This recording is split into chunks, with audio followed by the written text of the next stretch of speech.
Here's an affordable DIY lash tile idea that I came up with after purchasing the Lash Academy Express Fans.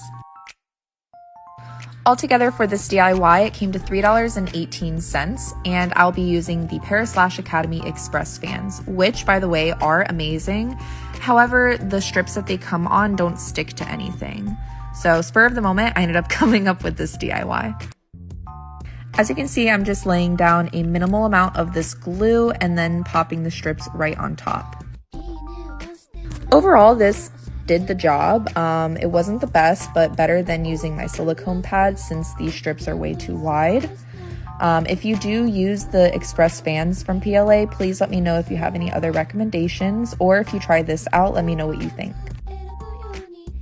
But as you can see from my first attempt, I used way too much glue, so keep that in mind if you do try this out. And make sure that your stems and the lashes themselves are curled upwards from the glue, which again is important to use less glue so that they don't stick and look like this. But that's it. I hope you enjoy. Let me know if you'd like to see more content like this.